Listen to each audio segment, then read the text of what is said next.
Damos unos minutos más para ver si se conectan sus demás compañeros.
Muy bien. Entonces, eh, les voy a pasar lista de la clase pasada a ver si estaban todos. Vianey Mendoza, bueno, tengo anotados a Vianey Mendoza, Linet Martínez, Mireya, Gerardo, Diana Chávez, Yesenia Godínez, Fátima, Karina Hernández, Adriana, Ana Cecilia Doñón, Viviana Trejo, Ney Montiel, Mode, Adolfo y nada más. ¿Me faltó alguien?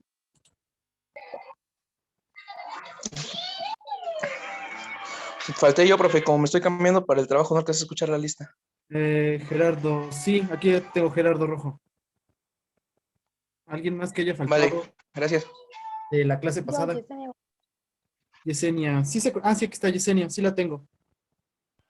Perfecto. Y de ahorita, de una vez les digo, Ney Montiel, Gerardo Rojo, Fátima Bautista, Mirella Pérez, Vianey, Adolfo, Ana Cecilia, Karina Hernández, Linet, Viviana Trejo, Diana Chávez, Mode, Yesenia Godín, sí, Yesenia y Adriana. Son todos, ¿verdad? ¿O me faltó alguien de anotar? Creo que no. Muy bien. Entonces vamos a empezar. ¿Alguien me puede decir la definición de el estado nutricional? ¿Quién me puede decir qué es un estado nutricional? Cuéntenme.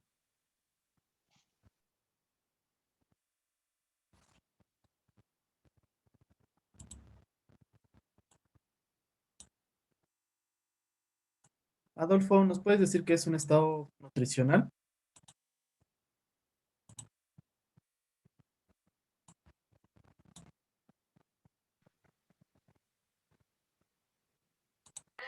Yo, profe.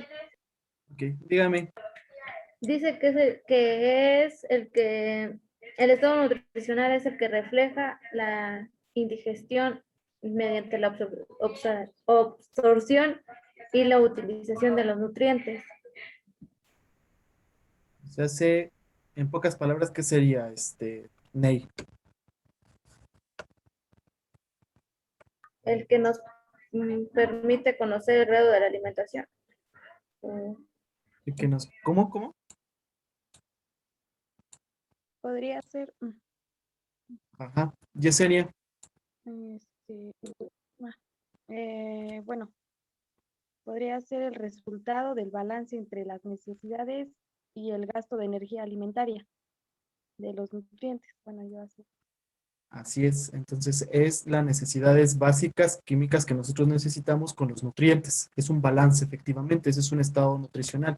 ¿Se puede perder el estado nutricional en determinado momento? Sí, por alguna enfermedad que nosotros tengamos. Por eso es importante nosotros saber el estado nutricional de nuestro paciente. ¿Sale? Ok. Les voy a mostrar la presentación. A ver, tantito, para no hacernos tantas bolas. Muy bien. Muy bien. Entonces, parte de las definiciones que ustedes tienen, hay una definición que también da la OMS. La OMS define casi todo dentro del área de la salud. Nos dice que es interpretar la información obtenida de los estudios bioquímicos, antropométricos, bioquímicos y o clínicos y que se utilizan básicamente para determinar la situación nutricional de individuos o poblaciones en forma de encuestas, vigilancia o pesquisa. Entonces, eso es un estado nutricional. ¿Qué valores bioquímicos dentro del documento que ustedes leyeron vamos a estar midiendo en nuestros pacientes? ¿Qué elementos químicos dentro de nuestro cuerpo vamos a estar midiendo en los pacientes para saber el estado nutricional? ¿Alguien me puede contestar?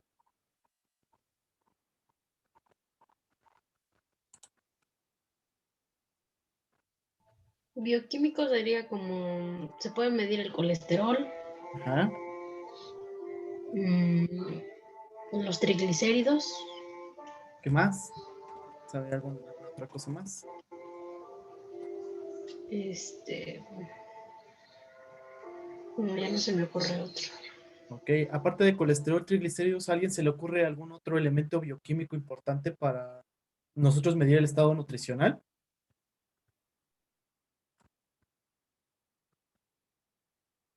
Mode, la veo con cara de La participación. hemoglobina, profe, La hemoglobina. ¿Por qué la hemoglobina, Gerardo? porque se podría decir que es el hierro que lleva la sangre. Ok, los glóbulos rojos llevan hierro, Y entonces pues también si no hay una buena hemoglobina puede causar anemia. exacto. Entonces es también un parámetro importante para saber si nuestro paciente está estable o no. Lo que dijo Linet de colesterol y triglicéridos también, porque si están aumentados estos elementos o están bajos, pues habría que darle alimento alto en grasa para poderlo aumentar un poquito. o en todo caso, si están muy altos, pues disminuir dentro de nuestra alimentación todos los ácidos grasos que nos pueden llegar a causar la elevación de colesterol y triglicéridos. Aparte de la hemoglobina que se ve también en la sangre, colesterol y triglicéridos, ¿algún otro elemento bioquímico que necesitemos para ver cómo está su estado nutricional?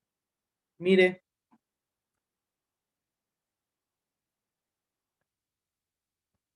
¿qué otro elemento importante nos serviría? La pesa, ¿Mande? la pesa, ¿La pesa? sí, ¿Quién me habló por ahí? Ah, Adri. para ver ¿Por qué? para medir cómo estamos por ejemplo, no es igual el estado nutricional a una persona obesa, a una persona delgada, a una persona intermedia. Ok, muy bien, Adri. Solamente que la cuestión que usted me dijo es las mediciones antropométricas, que es precisamente el peso y la talla. Y dentro de la peso y el talla, pues el índice de masa corporal y el índice cintura-cadera, que es para ver si el paciente está en normopeso, bajo peso, obesidad, sobrepeso. Para eso nos sirven los valores antropométricos. Pero dentro de los estudios bioquímicos, ¿qué otro nos podría servir? Piénsenle. Eso es importante que nosotros sepamos qué estudios nosotros podríamos pedir para ver cómo el paciente se encuentra estable o no estable. Ney, ¿no sabe qué otro estudio puede pedir? El de orina. ¿Para qué?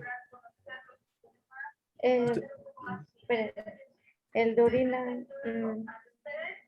A ver. El de orina dice que es el que refleja la condición nutricional al momento. ¿Pero qué valoraríamos en la orina? Este, Si no tira Si hay proteína. exceso de proteína en la orina, también se puede Muy verificar. bien. Exacto, Gerardo. Ya hasta lo había dicho también. Efectivamente, el exceso de proteínas que se puede llegar a tirar dentro de la orina. Si un paciente tira proteínas, quiere decir que la nutrición no está tan muy buena y quiere decir que está perdiendo demasiada proteína dentro de su cuerpo. Las proteínas son bastante importantes. Mm, sí, Adolfo, no hay ningún problema que apagues tu cámara. Son bien importantes para el cuerpo humano. A ver, Gerardo, usted que me dijo de las proteínas, ¿para qué le sirven las proteínas en el cuerpo y por qué las debemos de medir?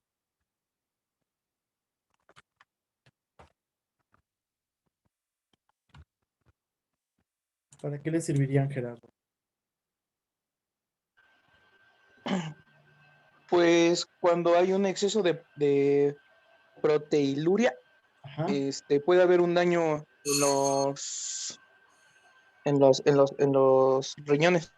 En los riñones, efectivamente. Y si hay un daño en los riñones, la nutrición del paciente tiene que ser completamente diferente. Un paciente con insuficiencia renal, no sé si en algún momento lo han visto ustedes, se encuentra muy flaquito, está muy delgado, tiene un grado de desnutrición. Entonces a ese paciente hay que ponerle mayormente proteínas dentro de lo que es la dieta o la alimentación correcta, ¿sale?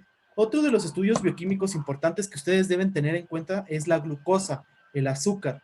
¿Por qué? Porque si un paciente es diabético y tiene elevaciones de glucosa, pues tenemos que darle un tratamiento nutricional diferente. A veces los pacientes obesos pues tienen un mayor grado precisamente de glucosa dentro del cuerpo y entonces pues tenemos que darle esa nutrición diferente. Muy bien, entonces hay otros estudios como por ejemplo la albúmina, las proteínas totales que da la sangre, las bilirrubinas, ¿sale? Son estudios bioquímicos también que debemos de pedir y de hecho que se deben de pedir para ver cómo está el cuerpo humano dentro de su totalidad. Y bueno, nos va a servir como para encuestas, pues vigilancia de un paciente que ya está dentro de un diagnóstico de obesidad, sobrepeso o alguna enfermedad que cause alteraciones nutricionales y pesquisa, es decir, pues para ver que no tenga ninguna otra alteración, investigarlo prácticamente. Ok, dentro del estado nutricional tenemos que hacer un diagnóstico nutricional, es decir, la interpretación integrada con información específica y una información clínica también específica. Ver y permitir fijar metas. Cuando nosotros estamos haciendo, digo, nosotros no somos nutriólogos y tampoco vamos a dar como tal o vamos a fijar unas metas al 100%, pero si nosotros detectamos un paciente diabético, hipertenso o insuficiente renal, hipotiroideo, con sobrepeso u obesidad, sí tenemos que tener o fijarnos unas metas de la baja de peso o del aumento de peso, dependiendo cómo se encuentre nuestro paciente, y obviamente pues los niveles de glucosa, de colesterol, triglicéridos, para que vayamos haciendo toda esa modificación al mismo paciente. Y los cambios de una masa magra y la masa muscular, que habíamos dicho, pues la grasa que se encuentra en el paciente y los músculos que se encuentran en el paciente. Para esto nos va a servir para determinar de plazo para lograr objetivos, una estrategia alimentaria y las características de un programa de entrenamiento. Recuerden, nutrición debe estar aunado y junto con lo que es un programa de entrenamiento. Hay medicamentos también para bajar de peso y eso lo van a ver, bueno, los que van en segundo semestre en farmacología 2, los que van en primero, pues hasta que lleven ese fármaco. Hay medicamentos que nos hacen bajar de peso, pero solamente están indicados en pacientes que realmente lo requieran. Por ejemplo, en una obesidad que sea mórbida. Si un paciente está con una obesidad mórbida o le ha costado ya muchísimo tiempo bajar de peso y que esté estancado, podemos utilizar esos medicamentos, pero hay muchos medicamentos que tienen que ser activados prácticamente con la nutrición, con una dieta saludable y el ejercicio. Si no, esos medicamentos no van a servir de nada. Es como si nada más pasaran y se salieran, como si se los hubieran tomado. Entonces, esos son parte de las estrategias de alimentación. Entonces, el programa de entrenamiento, pues tenemos que dar precisamente para que nuestro paciente también lleve a un control y a un cambio de peso importante. ¿Alguien sabe cuánto tiempo tendríamos que hacer ejercicio para bajar de peso? ¿Cuánto tiempo durante el día? Y que sea un ejercicio propiamente. ¿Cuánto tiempo tendríamos que hacer ejercicio durante el día? Lo recomendado es media hora, pero no sé si eso sea lo suficiente. Lo recomendado efectivamente, Linet, es media hora, pero no es suficiente. Las guías nutricionales mencionan que hasta 60 minutos tendría que ser un ejercicio de 45 a 60 minutos. Y Linet, ¿sabes cuánto tiene que subir tu frecuencia cardíaca para que digamos que estamos haciendo un buen ejercicio? No. No, profe. Ok, tiene que subir casi el doble de lo que estamos teniendo de frecuencia normal. Se dice que aproximadamente entre un 60 y un 70% de la frecuencia cardíaca normal que nosotros manejamos. Es decir, si tenemos 70 latidos por minuto, tendría que subir un 70% o un 60% de esa frecuencia cardíaca para decir que estamos haciendo un buen ejercicio. ¿Sale? ¿Usted cree que si estamos sudando mucho, estamos haciendo un buen ejercicio?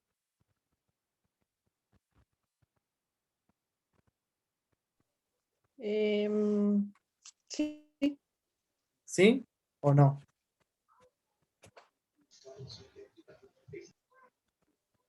bueno, sí y no, porque a veces, por ejemplo, el tan solo hecho de caminar, muchas veces sudamos y no es precisamente porque estemos haciendo ejercicio. Efectivamente. Entonces, el sudar no quiere decir que tengamos un buen ejercicio. De hecho, nos deshidratamos más. Entonces, un programa específico de entrenamiento para nuestras metas tendría que ser llegar a los 45 a 60 minutos de ejercicio que suba nuestra frecuencia cardíaca a un 70%. Y pues prácticamente no es tanto el sudar, sino el desgaste, la fatiga física que lleguemos a tener o muscular durante el ejercicio. ¿Sale? Muy bien. Entonces, el método de evaluación del estudio nutricional conviene con una historia alimentaria, como si fuera una historia clínica, pero va a ser una historia alimentaria. Buscar el riesgo de malnutrición, información aproximada y cualitativa del aporte nutrimental, la cuantificación de los alimentos y los hábitos y tolerancia de los alimentos. Esto es bastante importante que nosotros le preguntemos a nuestra paciente para poder llevar a cabo las metas importantes para poder bajar de peso y que estén en un estado más ponderal importante. Y bueno, la historia ponderal, pues la magnitud de los cambios de peso corporal y el tiempo que ha ocurrido estos cambios. ¿A qué nos referimos con eso? Preguntarle al paciente desde cuándo tiene ese peso, cuánto pesaba antes de ese peso y cuánto quiere él pesar posteriormente.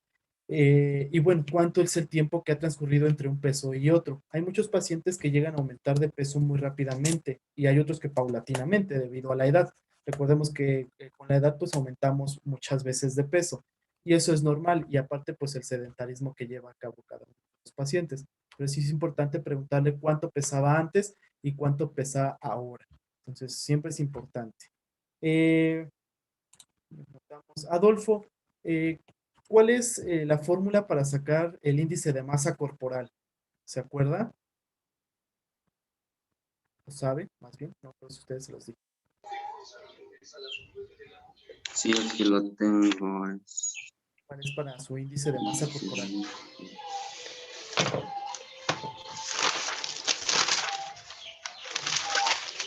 La ¿Quién me habla? talla. Linet, creo, ¿verdad? Ajá. ¿Cuál es Linet?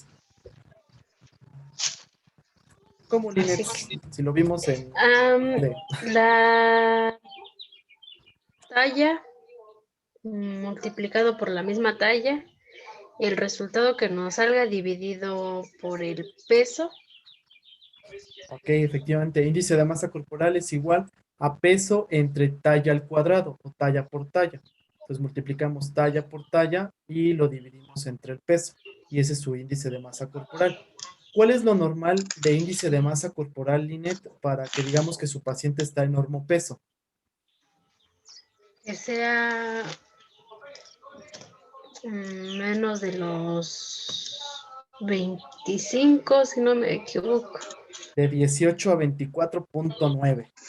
¿Sale? Ese es el índice de masa corporal que deberíamos de tener todos. Después de 25 a 29.9 estamos en un sobrepeso. De 30 a 34.9 en obesidad grado 1. De 35 a 39.9 en obesidad grado 2. De 40 a 44.9 estamos en obesidad grado 3 o una obesidad mórbida, ¿sale? Que son los pacientes que ya se encuentran muy, muy, muy gorditos. Muy bien. Esos son importantes que ustedes se sepan precisamente cómo sacar el índice de masa corporal y los grados de sobrepeso, obesidad y normopeso. Muy bien, otros métodos para la evaluación del estado nutricional, pues es, como dijimos, la evaluación antropométrica, peso, talla, cintura, cadera, ¿sale? El estudio de la composición corporal con el índice de masa corporal y el índice de cintura, cadera, y los exámenes complementarios, que son los exámenes bioquímicos que estábamos preguntando al principio. ¿Qué le pedimos a un paciente? Algo que se llama biometría hemática, que es para ver lo que nos dijo Gerardo, la hemoglobina, es decir, que no esté anémico su paciente. ¿Qué le vamos a pedir más? Una química sanguínea, que es lo que nos comentaba Linet, colesterol, triglicéridos y lo que es la glucosa. ¿Qué otro estudio le vamos a pedir? Pruebas de función hepático para ver las proteínas totales y la albúmina, que es la albúmina y las proteínas son bien importantes para saber si el estado nutricional de mi paciente está sano o no está correcto, sobre todo en pacientes que tienen enfermedades crónico-degenerativas, diabetes e insuficiencia renal sobre todo. Los que más se desgastan y los que tienen anemia y desnutrición y pérdidas de proteínas y pérdidas de albúminas son los insuficientes renales. Entonces son los que más tenemos que tener cuidado y estar haciendo estudios frecuentemente para ver cómo está ese estado nutricional. Entonces son los que más vamos a estar ahí checando. La composición corporal, pues habíamos dicho, el peso actual, habitual y normal, como tal, o teórico que tendría que tener su paciente, el peso saludable dentro de los percentiles 5 y 95 de la tabla de peso normal. Comúnmente utilizamos para los niños percentiles, van desde el 5 hasta el 95. Lo normal que tendrían que ser es que estuvieran en una media, es decir, en un percentil 50. Entre los 25 y 75 sería casi un peso normal para su infante. Los percentiles ya casi no los utilizamos para los adultos, prácticamente para los niños. Y recuerden que también un niño puede estar obeso y también los tenemos que percentilar. Luego les subo por la plataforma de Classroom unos percentiles que trabaja o maneja el Hospital de la Raza, los pediatras que están en el Hospital de la Raza, que son muy buenos. Ya nada más ustedes ven cuánto pesa el niño, cuánto mide y qué percentil tiene y van a saber si el peso está de acuerdo a la talla y de acuerdo a la edad. Entonces ustedes van a saber si está bien o no su pequeño. En el caso de los adolescentes, de los adultos y de los adultos mayores, utilizamos índice de masa corporal y utilizamos los niveles que ahorita acabamos de describir con Linet. El peso ideal lo podemos llegar a calcular y ustedes pueden sacar si gustan su peso ideal posteriormente. Para los hombres es 21.5 por la talla al cuadrado. En las mujeres, y en los hombres es de 23 por la talla al cuadrado. Después si gustan ustedes sacan su peso ideal, porque no siempre es, mide 1,60 y debe de pesar 60 kilos. Mide 1,59 y su peso ideal son 59 kilos. No, eso no es una norma y no siempre es cierto. Entonces tendríamos que sacar el peso ideal por la talla. Entonces, el 21,5 y el 23 son constantes, ya son números que se quedaron ahí y solamente lo único que va a variar va a ser la talla del paciente. El índice de masa corporal, bueno, como ya nos lo describió Linet, peso en kilogramos por talla en metros, sale 1,61 por 1,61, lo que nos salga. Y la cintura en centímetros. ¿Quién me podría contestar? Vamos a ver. Mire, ¿cómo se mide la cintura cadera? ¿Sabe?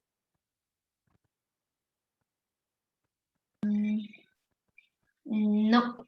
No. Ok, vamos a ver. Viviana, ¿sabe cómo se mide la cintura?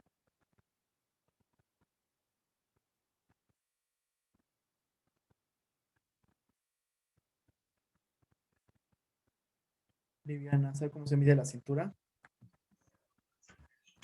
Cintura, cadera, decía. Ujú, ¿cómo se mide? A ver, espérame. Mm, ¿O alguien sabe cómo se mide la cintura? Por encima del Es- ombligo o del punto más estrecho de la cintura. Me habló Adri. ¿Sí, verdad? Sí. Ok, efectivamente. Vuélvelo a repetir, Adri.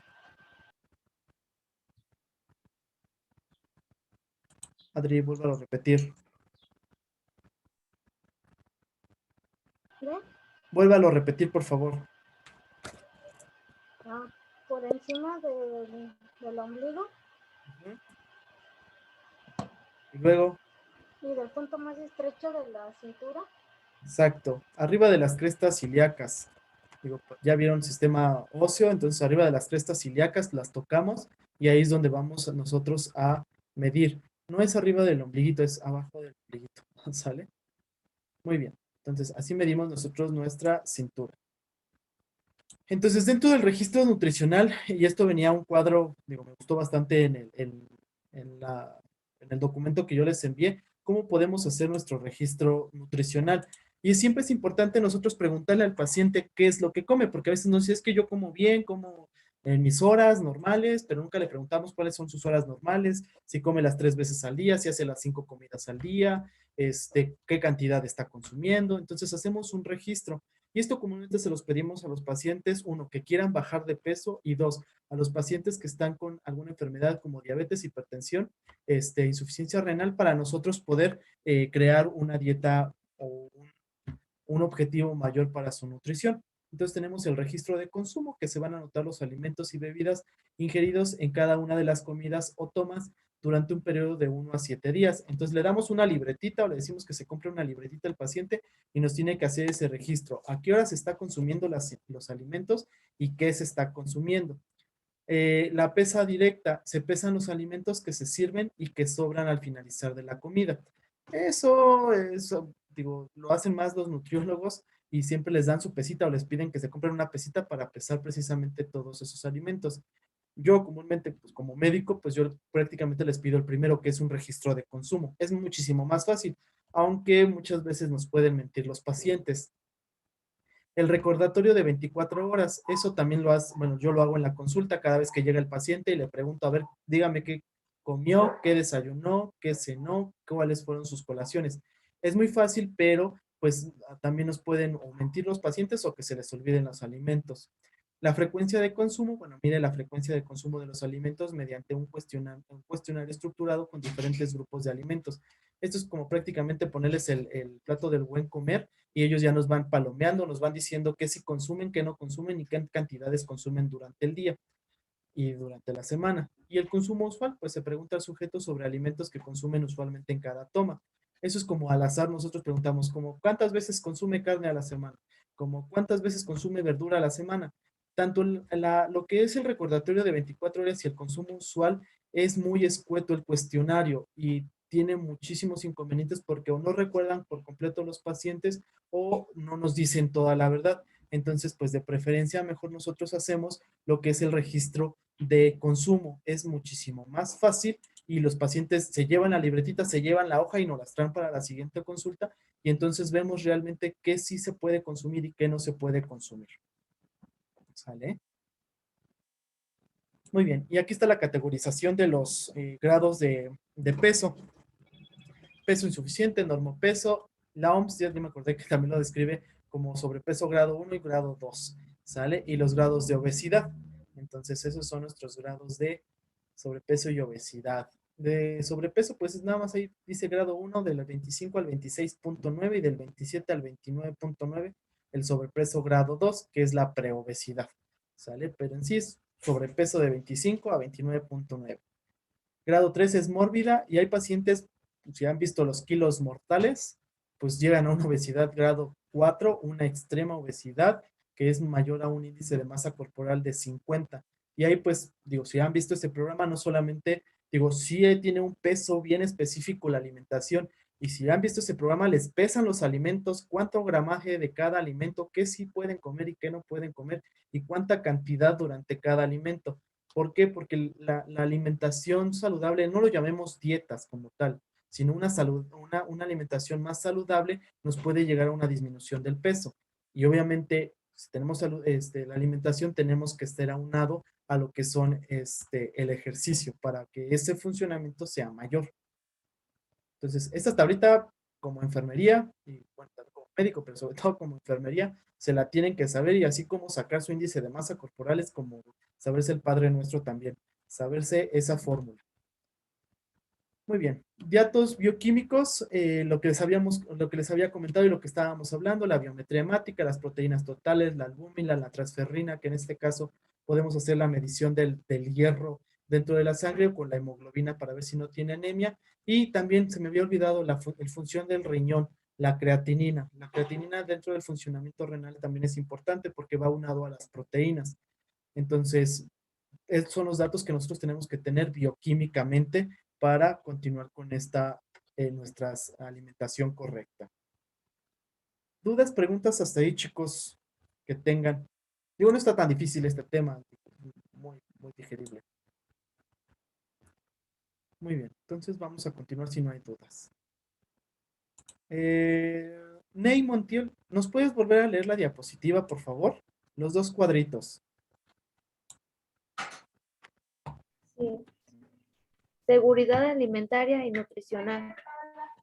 Referencia al derecho que tienen todas las personas y poblaciones de acceder a una alimentación nutricionalmente completa, suficiente y adecuada, compuesta por diversidad de alimentos, incluida el agua de buena calidad, que no ocasione riesgo para la salud ni el medio ambiente, que sea culturalmente aceptable, que puedan las familias aprovechar la potencialidad de los alimentos y que estos sean bien utilizados por el organismo. Muy bien.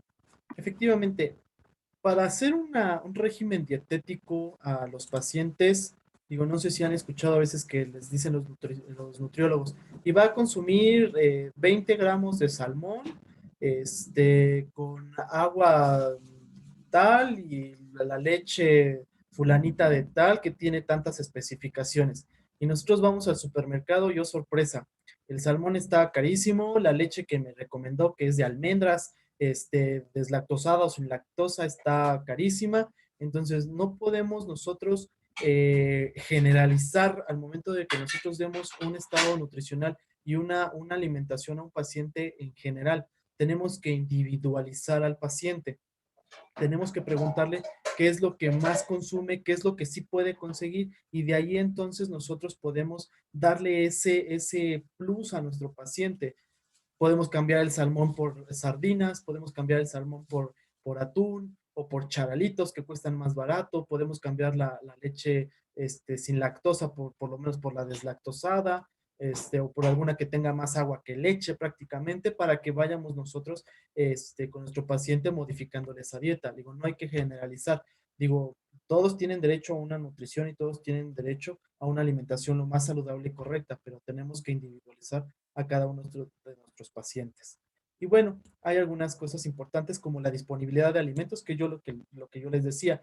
Debemos de saber qué es lo que comúnmente puede comprar el paciente y ahí vamos a tener las consideraciones de la calidad, la cantidad y la variabilidad que tienen los alimentos que él pueda llegar a comprar y que se pueda consumir, ¿sale?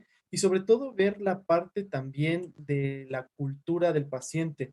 Como buen mexicano, por ejemplo, no se puede comer sin chile y sin tortillas.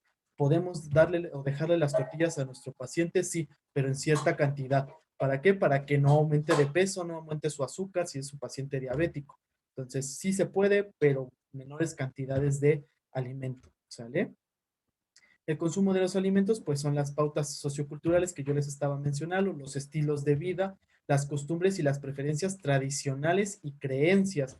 Recuerden que muchas culturas tienen creencias sobre los alimentos que se consumen. Entonces también hay que tener cuidado con esa parte dentro de nuestro paciente. O hay religiones que no permiten comer ciertos alimentos. Entonces tenemos que considerarlo. Vuelvo a repetir, no hay que generalizar en pacientes, sino hay que individualizar a cada uno de estos pacientitos. La utilización biológica, pues es la capacidad que tiene el organismo de aprovechar de manera integral todos los beneficios nutricionales. Pacientes con estados de desnutrición o pacientes con estado de obesidad, aunque coman, no aprovechan todos los nutrientes. Pacientes que aunque coman y yo les dé las vitaminas, tampoco los van a aprovechar. Entonces también es importante ver el estado nutricional, si se encuentra en obesidad o desnutrición y si va a poder absorber esos nutrimientos. Hay enfermedades como por ejemplo que causan demasiada diarrea, como la enfermedad de Crohn, que nos llegan a causar que no absorban nada de alimentos o enfermedades de absorción dentro del intestino. Entonces también tenemos que individualizar a esos pacientes y ver qué sí le podemos dar para que pueda absorber todos los nutrimentos. Y bueno, el estado de nutrición, que es lo que acabamos de hablar, que es la interacción de todos los componentes bioquímicos, clínicos, corporales, o antropométricos para valorar a su paciente. Ok, y bueno, es lo que acabamos de hablar, la disponibilidad, la accesibilidad, el consumo, la utilización biológica y el estado nutricional. Todo esto pues para una calidad de vida de nuestro paciente. Muy bien, y el consumo responsable de los alimentos, pues de acuerdo a la OMS es una buena nutrición, dieta suficiente y una equilibrada combinación con el ejercicio físico regular. Digo, en ocasiones encontramos que pacientes que toman medicamentos para bajar de peso, pero muchos de estos no se activan si no hay actividad física y una alimentación correcta, ¿sale? La alimentación responsable pues refiere a una alimentación sana y es decir, que sea idónea para la prevención de enfermedades y respetuosa con el medio ambiente. Y la mala nutrición puede reducir a una inmunidad baja.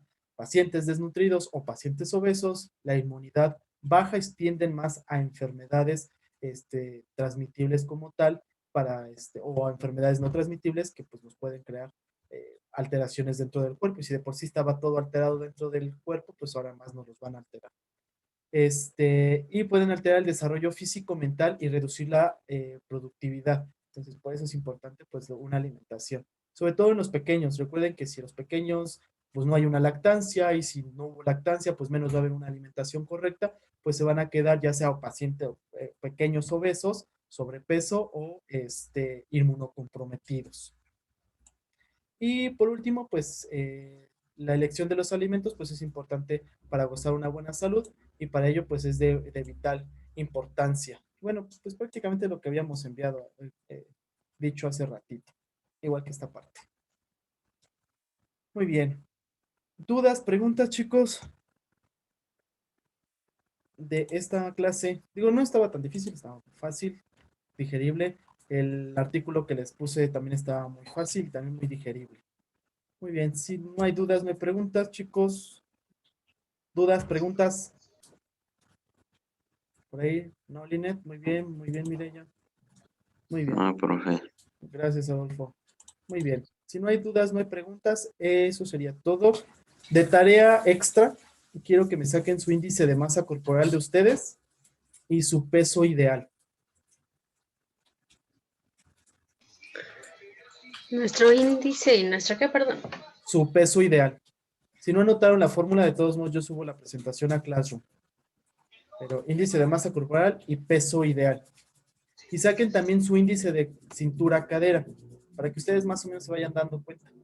¿De cuánto debemos pesar? Exactamente. Ay, no me vas a desanimar. No, porque mira, al final vamos a ver dieta